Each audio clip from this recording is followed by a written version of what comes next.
और मेरे दोस्तों, कैसे हो आप लोग। आई होप आप इस कोविड की सिचुएशन में अपना और अपने घर वालों का बहुत अच्छे से ध्यान रख रहे होंगे। आज हम अपना सेकंड चैप्टर स्टार्ट करने वाले हैं 11th क्लास का। उसका जो सेकंड पार्ट है, फर्स्ट पार्ट में हमने सब चीज़ें पढ़ ली। अब सेकंड पार्ट में हम बेसिक अकाउंटिंग प्रिंसिपल्स पढ़ेंगे सारे की, जो हम नॉर्मली प्रिंसिपल यूज़ करते हैं वो कौन कौन से हैं अकाउंटिंग के लाइन में। ठीक है, आप इसको अच्छे से पढ़ें। मैं फिर से आपसे कहती हूँ कि आप इसको लिख कर पढ़ें, जिससे आपकी हैंडराइटिंग अच्छी होगी, आपको आपकी स्पीड का पता चलेगा, प्लस आपको रिमेंबर करने में ईजी होगा। चलो अब स्टार्ट करते second part, basic accounting concepts और प्रिंसिपल्स। बेसिक अकाउंटिंग कंसेप्ट्स वही कंसेप्ट्स होते हैं जो हम अपनी जब ट्रांजैक्शंस रिकॉर्ड करती हैं तो हम क्या क्या अजम्पशंस लेते हैं, क्या क्या हमारे प्रिंसिपल्स रहते हैं, क्या क्या कंसेप्ट्स रहते हैं। पीछे हमने अजम्पशंस पढ़ा था, हमने 3 अजम्पशंस पढ़ी थी, going concern, consistency and accrual basis assumption. उनके सिवाय वो तो मैंडेटरी होती हैं, ये बाकी चीज़ें होती हैं जो हम अपने कंसेप्ट्स होते हैं जब हम अपने अकाउंटिंग ट्रांजैक्शंस रिकॉर्ड करती हैं। ये एक पूरी लिस्ट नहीं है, बट हाँ उनमें से कुछ इम्पॉर्टेंट कंसेप्ट्स है जो यहाँ पे हम पढ़ेंगे। फर्स्ट बिजनेस एंटिटी, फिर मनी मेजरमेंट, फिर गोइंग कंसर्न जो कि एक अजम्पशन भी है, accounting period, cost concept, double aspect या duality concept, revenue recognition, matching concept, full disclosure, consistency जो एक अजम्पशन भी है, कंजर्वेटिज्म, मटेरियलिटी एंड ऑब्जेक्टिविटी। अब हम इसको आगे एक एक करके डिफाइन करेंगे सबको। हम फर्स्ट कंसेप्ट पढ़ते हैं अपना बिजनेस एंटिटी कंसेप्ट और प्रिंसिपल। इस कंसेप्ट के अकॉर्डिंग हम बिजनेस को अलग मानते हैं और ऑनर को अलग मानते हैं। हम इन दोनों को 2 सेपरेट एंटिटीज़ की तरह ट्रीट करते हैं।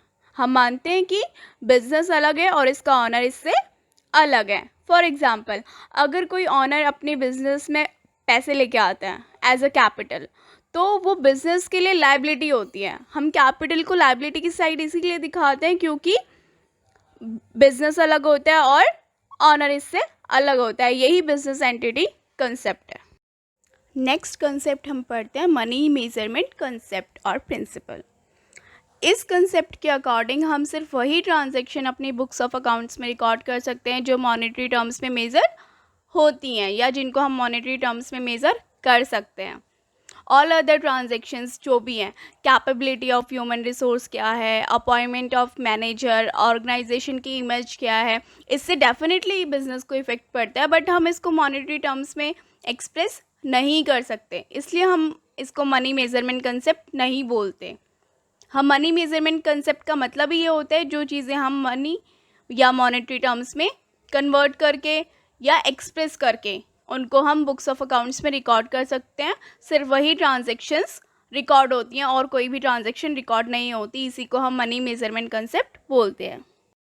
नेक्स्ट कंसेप्ट है गोइंग कंसर्न कंसेप्ट, जो हम पार्ट 1 में पढ़ चुके हैं कि गोइंग कंसर्न मतलब बिजनेस हमारा अनलिमिटेड पीरियड ऑफ टाइम के लिए कंटिन्यू रहेगा।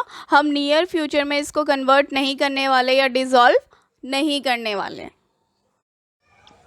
अकाउंटिंग पीरियड कंसेप्ट और प्रिंसिपल। इस प्रिंसिपल के अकॉर्डिंग जो हम ऑर्गेनाइजेशन की लाइफ होती है उसको छोटे छोटे पीरियड्स में डिवाइड कर देते हैं। क्यों? क्योंकि हम उसकी परफॉर्मेंस मेज़र कर सके एक रेगुलर इंटरवल पे। ठीक है, इससे फाइनेंशियल स्टेटमेंट्स हम बनाते हैं रेगुलर इंटरवल पे, जिससे हमें उसके प्रॉफिट और लॉसेस पता चलते रहते हैं, स्टेटस पता चलता है उनके एसेट्स और कितनी उनके पास लायबिलिटीज़ है। ये सब चीज़ें हमें चाहिए होती हैं ताकि यूज़र्स को सारी इन्फॉर्मेशन टाइम पे मिले और कन्वीनियंटली हर चीज़ उनको टाइम पे मिले। नॉर्मली जो अकाउंटिंग पीरियड रहता है वो हमारा 1 ईयर का रहता है। अब जैसे आपके स्कूल होता है पूरा, अगर आप फर्स्ट से लेके 10th तक आपके कोई एग्ज़ाम्स ना हो, बस आपको पढ़ाते जाए सीधे 10th में करें, तो हो सकता है ना बहुत चीज़ें स्किप हो गई हों।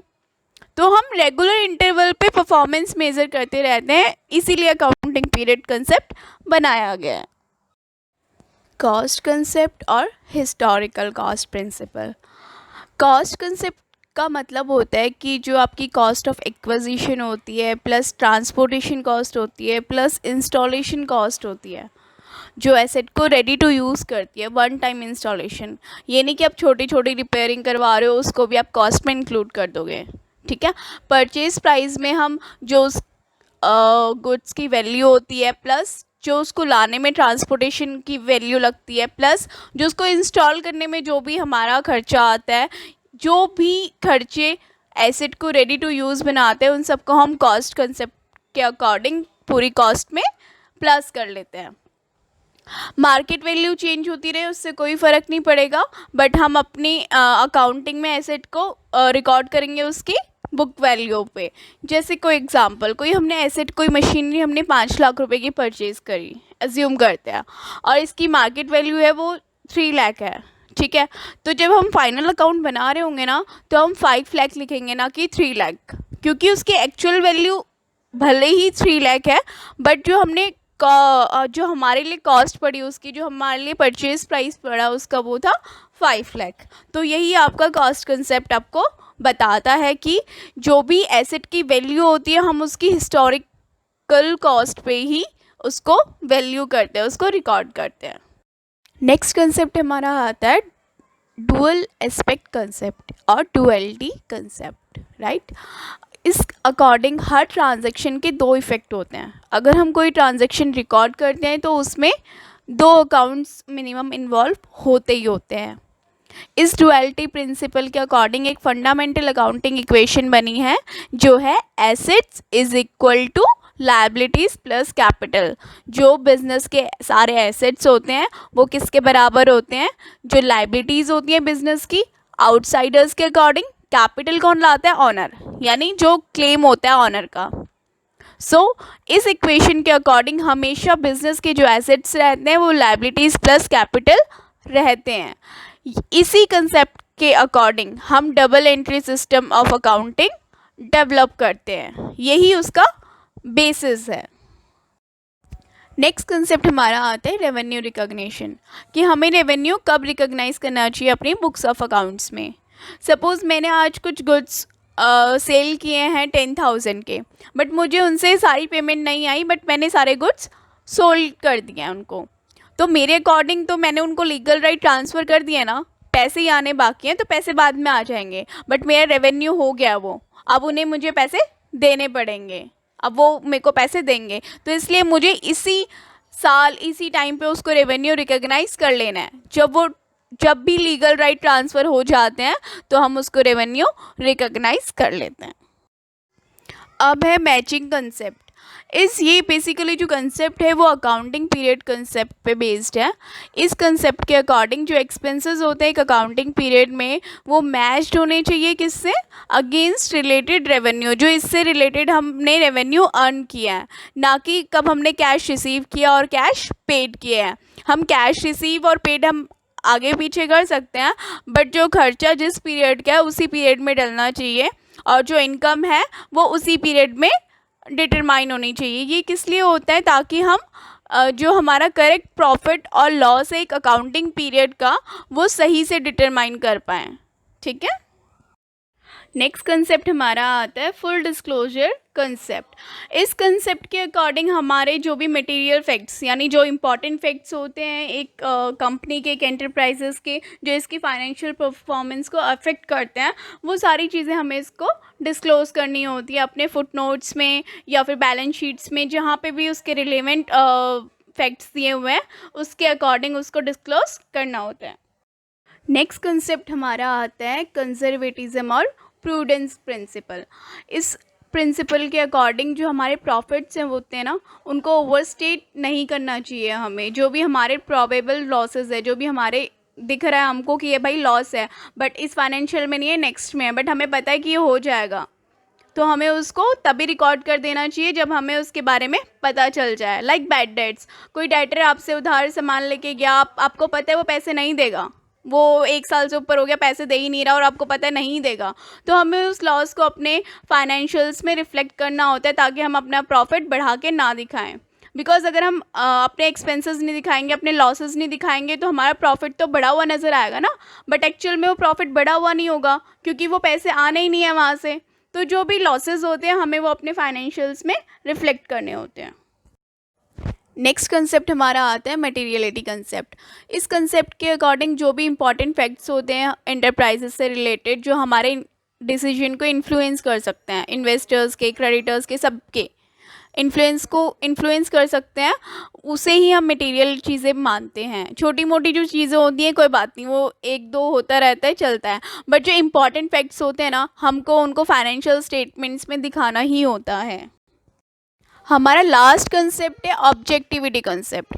इस कंसेप्ट के अकॉर्डिंग ये होता है कि जो कंपनीज़ के फाइनेंशियल स्टेटमेंट्स होते हैं वो एविडेंस पे बेस्ड होने चाहिए, ना कि ओपिनियंस पे। सिर्फ ओपिनियन किसी भी अकाउंटिंग ट्रीटमेंट का सोल बेस नहीं होता। समटाइम्स क्या होता है, हमें ओपिनियन एक्सप्रेस करना होता है, बट सिर्फ ओपिनियन एक्सप्रेस करने से अकाउंटिंग ट्रीटमेंट्स नहीं होती, उसके लिए हमें कुछ फैक्ट्स चाहिए होते हैं, एविडेंस चाहिए होता है। अगर मैंने खर्चा किया है तो मेरे पास उसकी रसीद ज़रूर होगी, राइट। तो ये सब चीज़ें ऑब्जेक्टिविटी कंसेप्ट में रिफ्लेक्ट होती हैं। अब हम अपने क्वेश्चंस पे आते हैं। फर्स्ट क्वेश्चन है बेसिक अकाउंटिंग इक्वेशन, कि हमारी बेसिक अकाउंटिंग इक्वेशन कौन सी है, वही assets is equal to liabilities plus capital. Second question है what does objectivity principle mean, जो हमने बस अभी पीछे स्लाइड में ख़त्म किया है।